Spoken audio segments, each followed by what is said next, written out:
It has been insanely busy for a Tuesday. I can hardly even keep up. So we're going to get straight to business. But listen, guys, I mean, we got to kick things off with Sydney Sweeney because let's be honest. I mean, Sydney Sweeney and Barbarella, what are, let's just dig into that. But also Nicolas Cage as Spider-Man in live action, and also a possible Tomb Raider reboot. Not even possible, actually. It's happening, but be concerned. Let's do this.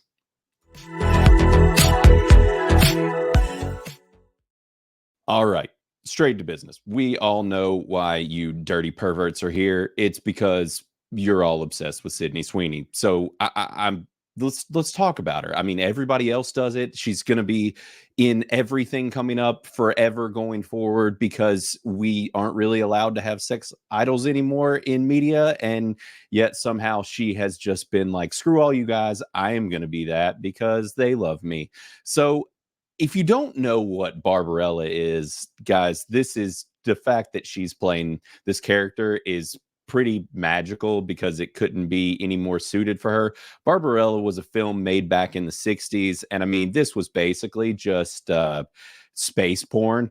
So, I mean, right here they give the rundown of it. In the 41st century, an astronaut partakes in sexy misadventures while seeking to stop the evil scientist who threatens to bring evil back into the galaxy. And I mean, if there is anything that you know about Barbarella, it's just sexiness. And we've had a few people actually review this and critical us, but I mean, you can see the screenshots and stuff here. It wears everything on its sleeve, to say the least. And I, to be completely and totally honest, have never seen Barbarella. I've seen bits and pieces of it, but never actually sat and watched it because the movie is hammy. I mean, this is space suits or spaceships with shag carpeting, you know. I mean, it's the real deal from this time period. So the fact that this is getting remade is kind of wild, but when you see who's planning on remaking it now, that's what I find not most interesting, because obviously that's Sydney Sweeney, but second most interesting. And that's Edgar Wright.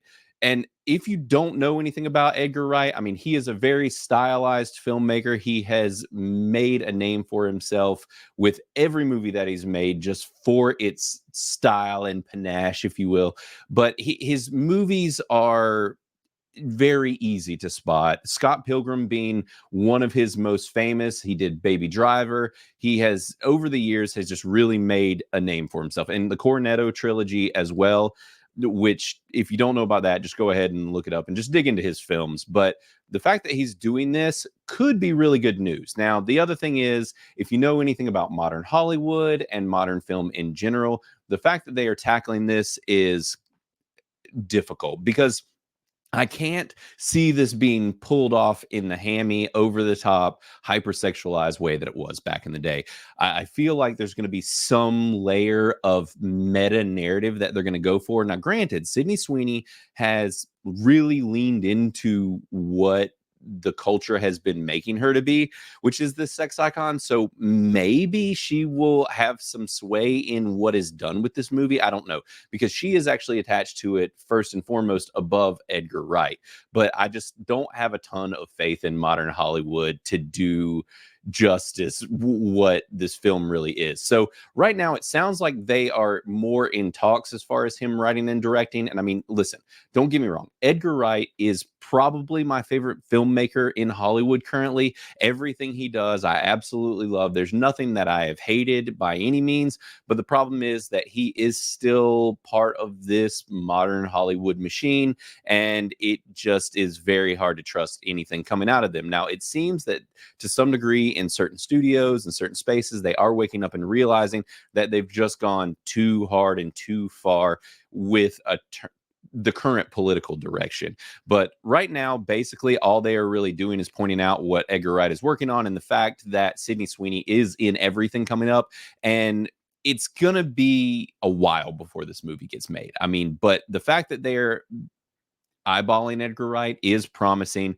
And basically, it's saying that with him writing and directing, he is working on other things. He is apparently also working on a Running Man remake, which was a 1987 film. So the fact that the two of them are as busy as they are, this is a little ways away. But I'll stay tentative and excited to see what comes out of it. But it's going to be one of those. Edgar Wright has been pulled off films in the past because studios have not even agreed or liked what he is doing. He was supposed to originally do Ant-Man, and he got pulled off of that. So it's really, this is early talks for the film. We can be excited, but just don't hold your breath yet. This is still modern Hollywood. We'll see. But this is fun news, to say the least. Now, coming up next is Nicolas Cage as freaking Spider-Man Noir in a live action film. Yes, you heard me right. A live action film, not the cartoon, not connected to Into the Spider-Verse, which he actually played and popularized this character to the masses. Now, comic book fans have known about Spider-Man Noir for a while, but most of the general public didn't until Spider-Man Into the Spider-Verse, Across the Spider-Verse, those films. Spider-Man Noir, if you don't know, is set in a Great Depression era of the Marvel Universe in an entirely different alternate dimension. And basically, he is a, noir type character, a crime fighter who's fighting gangsters but different versions of the Marvel Universe characters set in that Great Depression era. So with this being live action, my mind is kind of blown. This is really wild news, and Amazon is doing it though, which is interesting. And that's where some of the news is coming out of today. And there might be more news that I don't even get to simply because of these announcements that MGM Plus and Amazon are doing. So MGM Plus, if you don't know, is kind of a side brand of Amazon now, but it's weird because you still, with Prime Video, you have to pay for MGM Plus, which don't even get me started on all the streaming mess that we are dealing with currently. But they're saying that this is a live action series based on the Marvel comic Spider-Man Noir with Oscar winner Nicolas Cage to star.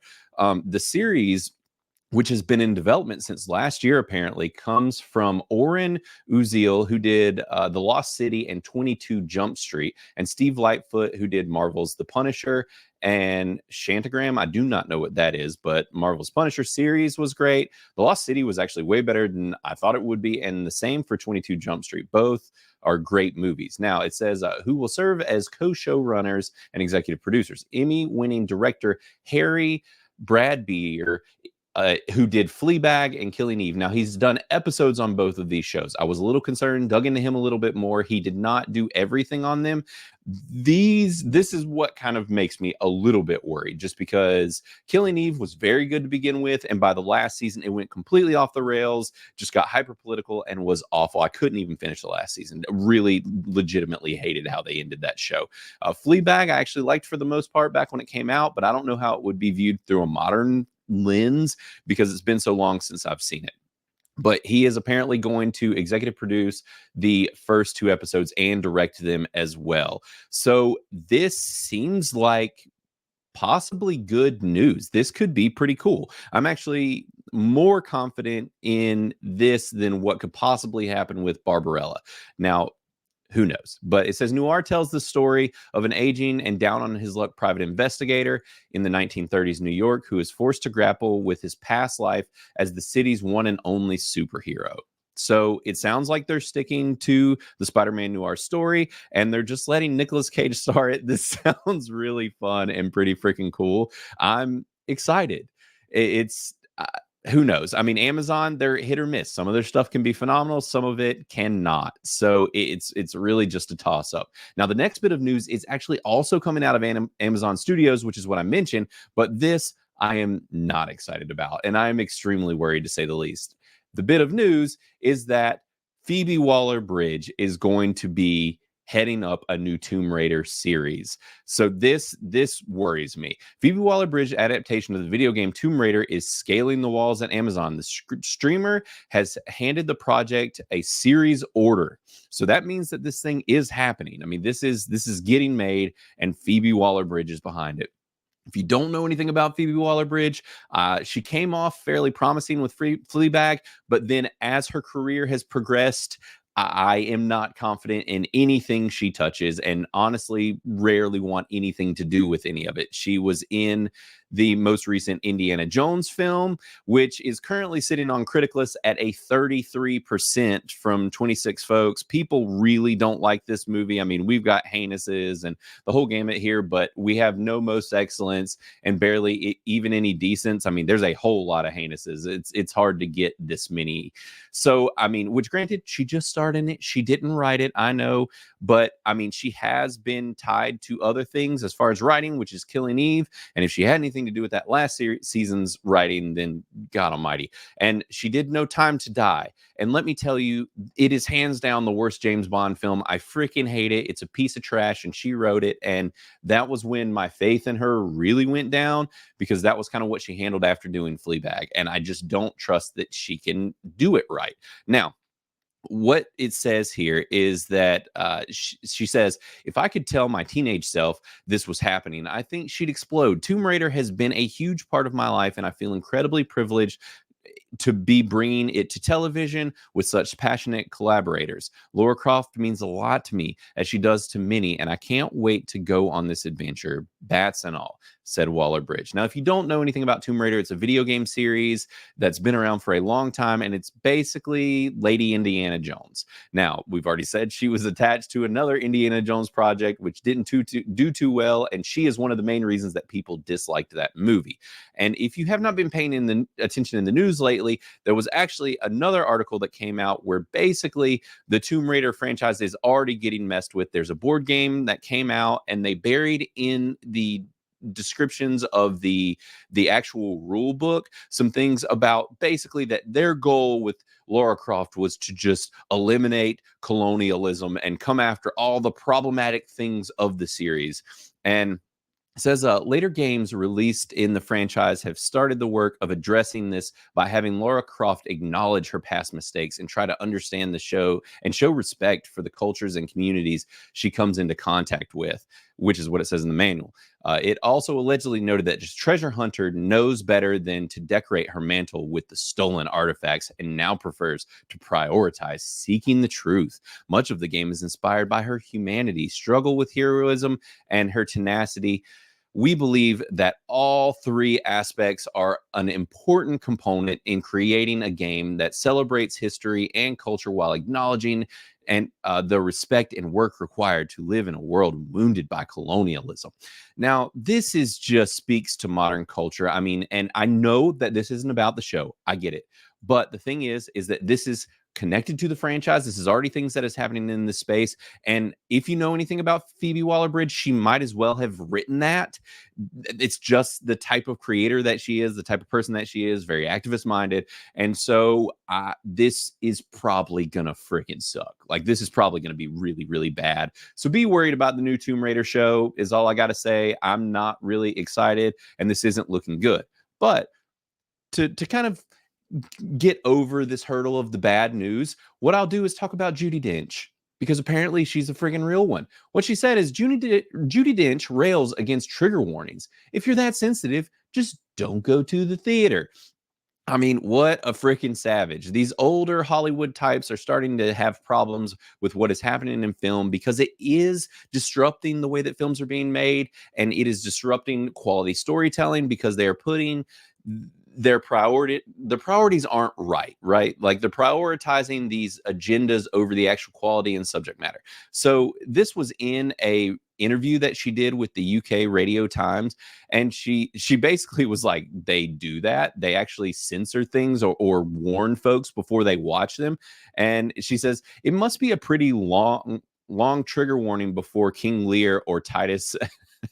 And so she added, I can see why they exist, but if you're that sensitive, don't go to the theater, because you could be very shocked. Where's the surprise of seeing and understanding it in your own way? And basically, she's not the first one to do this. Ralph Fiennes actually said the same thing and said that theatergoers have grown soft. And he said the impact of theater should be that you're shocked and should be that you're disturbed. I don't think you should be prepared for these things, Fiennes says. It's the shock, it's the unexpected. That's what makes an act of theater so exciting. And that's the truth. And these folks know that. They've been in the industry a long time. They see where it's going. They see what's happening, and they see that it's just being cut off at the knees and that things aren't interesting anymore. And I've seen this happen when I've had trigger warnings in other shows where I'm like, oh, okay, well, I know what's coming here. Great. Sounds wonderful. So, I mean, it's almost more of like you need a spoiler warning before the trigger warning. It's getting ridiculous. I mean, seriously, if you're that soft, if you can't sit through something, then just don't watch it. And look, I mean, I'm not saying that things shouldn't be made and or that you shouldn't watch certain things that are being put out as long as it's not breaking the laws or whatever. But I mean, I recently watched Poor Things. Freaking hated it. Absolute garbage. I think it's a fest for pedos. I mean, it's gross. I don't like it. And the thing is I turned it off. I didn't want to watch anymore, so I freaking turned it off. And there wasn't, surprisingly enough, a trigger warning before that, which was extra creepy and weird.